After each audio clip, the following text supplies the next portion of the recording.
Good morning, students. Welcome back to the accountancy classes. So today we will do new chapter, that is the retirement or death of a partner.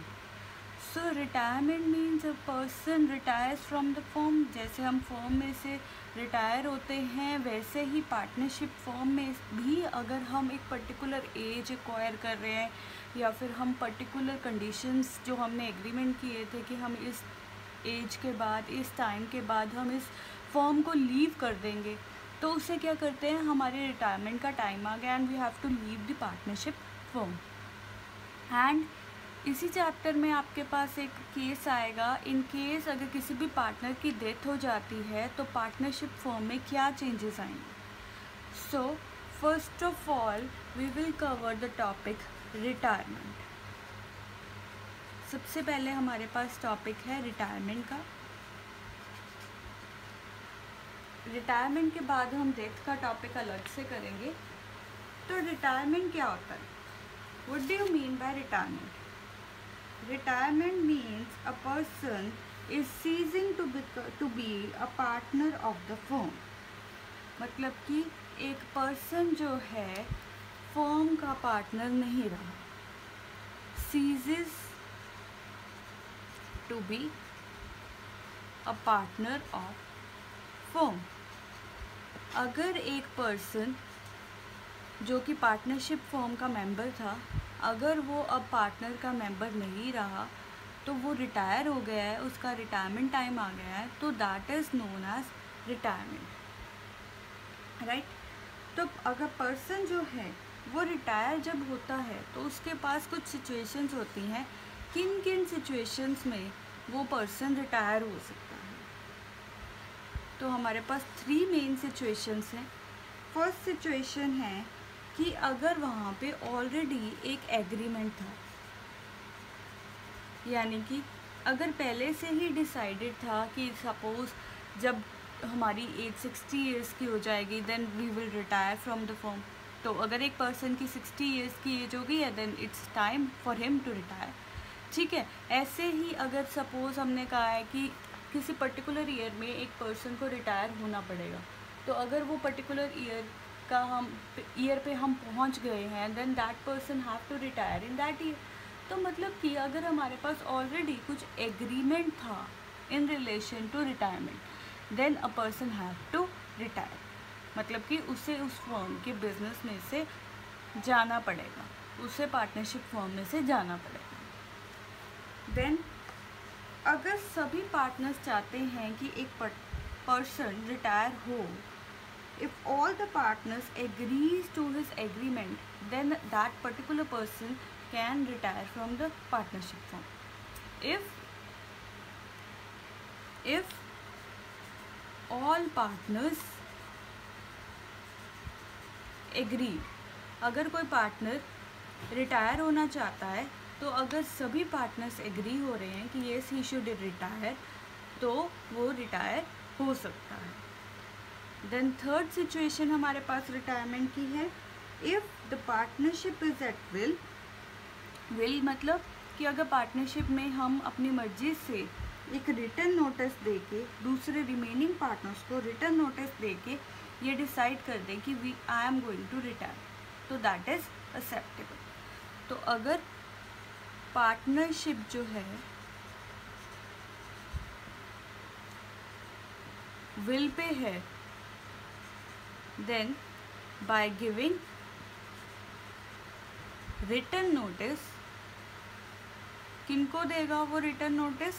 जो remaining partners हैं, तो वो particular partner जो retire होना चाहता है वो remaining partners को नोटिस दे के रिटायर हो सकता है, राइट। तो ये है हमारे पास पार्टनरशिप की रिटायरमेंट। मतलब कि अगर एक पर्सन रिटायर होना चाहता है तो उसको या तो वहाँ पे पहले से एग्रीमेंट हो कि हमें कैसे रिटायर होना है, या फिर सभी पार्टनर्स एग्री हों। अगर कोई पर्टिकुलर पर्सन रिटायर होना चाहता है और सभी पार्टनर्स एग्रीड है कि okay he can retire then he can retire. और अगर पार्टनरशिप इज़ एट विल तो अगर वो अपनी मर्जी से नोटिस दे रहा है रिमेनिंग पार्टनर्स को तो वो भी एक्सेप्टेबल है, ठीक है जी। अब लायबिलिटी क्या है? अब जो रिमेनिंग पार्टनर, जो रिटायरिंग पार्टनर है, उसकी लायबिलिटी क्या है, उसको क्या क्या पे करना पड़ता है जब वो रिटायर होता है, उसको जाते जाते क्या क्या पेमेंट्स करनी पड़ती हैं। तो अगर तो हमारे पास एक्ट्स जो हैं वो बिफोर रिटायरमेंट के हैं, अगर हम बिफोर रिटायरमेंट के एक्ट्स की बात करें तो जो रिटायरिंग पार्टनर है वो लायबल होगा उन सभी एक्ट्स को के लिए जब तक वो पार्टनरशिप फर्म में है, जब तक वो रिटायर नहीं हुआ, तो तब तक के जितने भी एक्ट्स होंगे उन सभी एक्ट्स के लिए वो retiring partner will be liable. तो सभी एक्ट्स के लिए रिटायरिंग पार्टनर जो है वो लायबल होगा। तो रिटायरिंग पार्टनर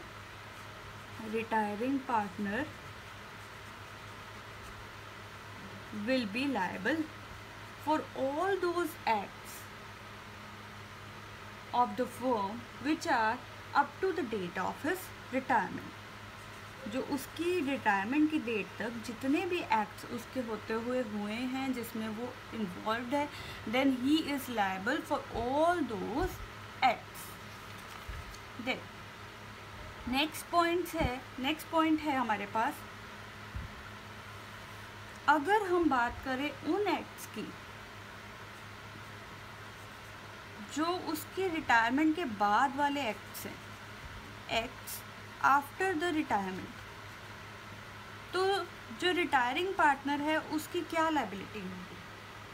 तो जो भी रिटायरिंग पार्टनर होगा वो लायबल रहेगा to the third party.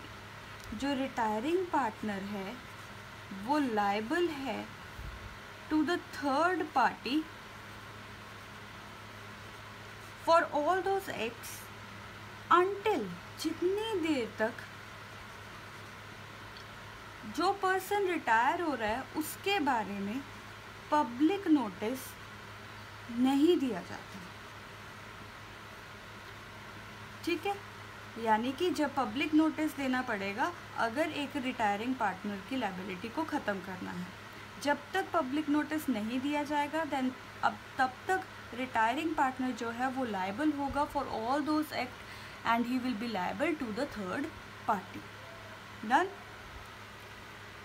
Then जब हम देखते हैं कि हमारे पास जब रिटायरमेंट होती है, तो सपोज़ फॉर एग्ज़ाम्पल हमारे पास 3 पार्टनर्स हैं, ए बी सी। ये 1:1:1 में थे। सी जो पर्सन है वो रिटायर हो गया, तो पहले तो हर एक को 1/3 शेयर मिलता था, लेकिन जब एक पर्सन फर्म में से चला गया तो इन दोनों का शेयर ऑटोमेटिकली इंक्रीज़ हो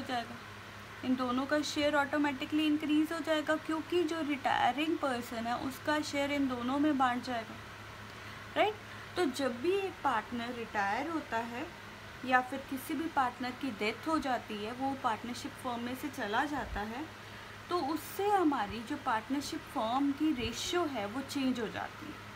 और जब रेशियो चेंज होती है तो कोई भी शेयर जो रिटायरिंग पार्टनर या फिर डिजीज़ पार्टनर का होगा, वो जो रिमेनिंग पार्टनर्स हैं वो उसको शेयर कर लेंगे। ठीक है जी, यानी कि जो न्यू प्रॉफिट शेयरिंग रेशियो होगा, जब भी रिटायरमेंट होगी, जब भी डेथ होगी, उसमें हमेशा जो रिमेनिंग पार्टनर्स होंगे वो हमेशा गेनिंग रेशियो में जाएंगे, मतलब उन्हें गेन होगा हमेशा। तो क्योंकि ये पार्टनर ख़त्म, तो इसका जो भी शेयर होगा वो इन पार्टनर्स में, जो रिमेनिंग पार्टनर्स हैं उनमें डिस्ट्रीब्यूट हो जाएगा, राइट। तो हमारे पास फिर जो न्यू शेयर होगा ऑफ अ पार्टनर, तो जो पार्टनर निकल ही चुका पार्टनरशिप फर्म में, वो पार्टनर तो रहा ही नहीं, तो जो पार्टनर रह गए उनका जो न्यू शेयर होगा उसका क्या फॉर्मूला होगा, ओल्ड शेयर जितना उसका पहले शेयर था प्लस एक्वायर्ड शेयर जितना उसको शेयर एक्वायर हुआ है ऑन अ रिटायरमेंट और a death of a partner from the partnership firm. तो यानी कि जो कोई भी पार्टनर रह जाएगा उसको जो शेयर मिलेगा वो बढ़ जाएगा, उसका शेयर इंक्रीज हो जाएगा, क्योंकि एक पार्टनर पार्टनरशिप फर्म में से जा चुका है। डन। देन हमारे पास जो new profit sharing ratio calculate करनी है, जो हमारे पास न्यू प्रॉफिट शेयरिंग रेशियो होगी, उसे कैलकुलेट करने के लिए भी हमारे पास 2 टाइप्स होते हैं। अगर तो हमारे पास फर्स्ट केस में one partner retires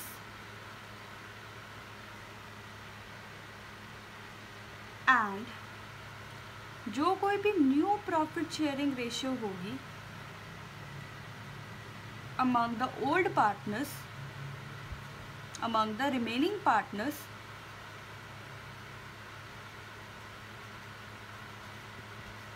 is not given, not given। यानी कि अगर एक पार्टनर रिटायर हो गया लेकिन हमें जो रिमेनिंग बच चुके हैं पार्टनर्स, उनके बारे में भी कोई इन्फॉर्मेशन नहीं कि वो कैसे प्रॉफिट शेयरिंग रेशियो करेंगे। फॉर एग्जाम्पल, हमारे पास एक पार्टनरशिप फर्म है A ratio B ratio C, right. इन तीनों की पार्टनरशिप फर्म में इन तीनों की जो रेशियो थी 1:4 रेशियो 1 थी।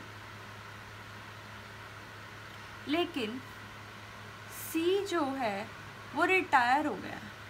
अगर C रिटायर हो चुका है तो जो रिमेनिंग पार्टनर्स हैं, जो A और B हैं, उनकी क्या रेशियो बन जाएगी?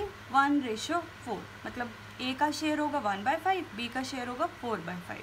यहाँ क्या था? 1/6 और यहाँ पे क्या था? 4/6। अगर सपोज B रिटायर हो गया है और हमें न्यू प्रॉफिट शेयरिंग रेशियो के बारे में नहीं पता, तो B चला गया, A और C रह गए, तो A रेशियो C क्या होंगे? 1:1। यानी कि 1/2 share is of A and 1/2 share is of C। Done. Then second part we are having when the remaining partners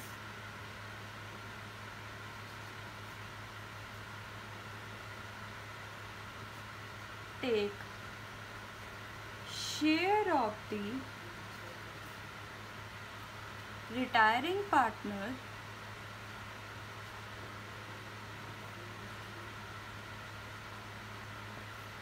in a agreed ratio।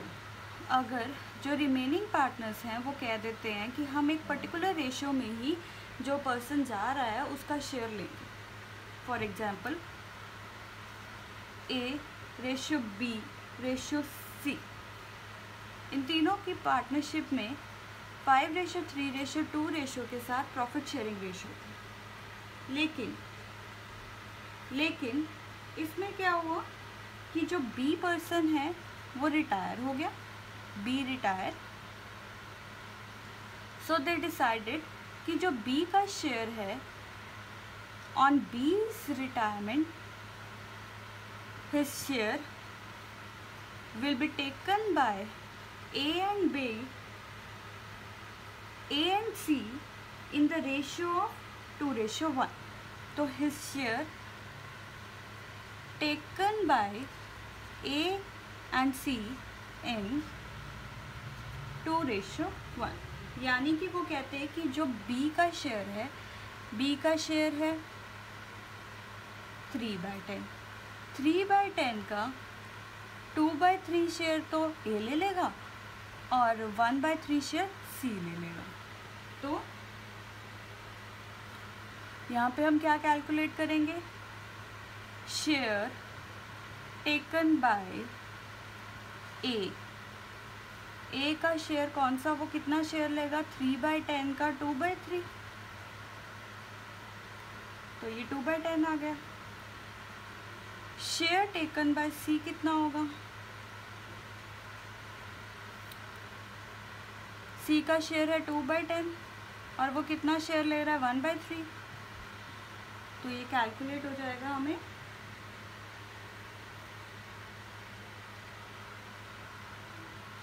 2/30, 6/30 done. तो यहाँ से हम कैलकुलेट कर लेंगे, यहाँ से। तो यहाँ पे हमारे पास एक इशू है, क्या है हमारे पास,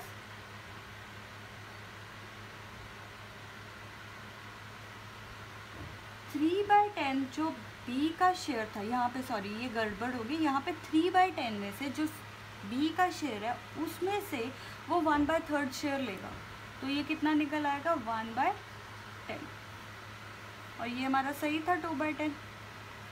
तो यानी कि ए ने बी के शेयर में से कितना लिया 2/10 और सी ने बी के शेयर में से 1/10 लिया, तो इन दोनों का टोटल 3/10 बना, राइट। तो हम ए का न्यू शेयर कैलकुलेट करेंगे, यहाँ पे हम कैलकुलेट कर सकते हैं as new share, that is 5/10 plus 2/10, ये वाला, तो ये बन गया 7/10। और सी का शेयर क्या हो जाएगा, सी के पास 2/10 है प्लस 1/10 दैट इज 3/10 ना। सो रेशियो क्या बन जाएगी हमारे पास 7:3। So this is all about your chapter, first lecture of your chapter retirement or death of a partner. So we are done with our today's lecture. Thank you.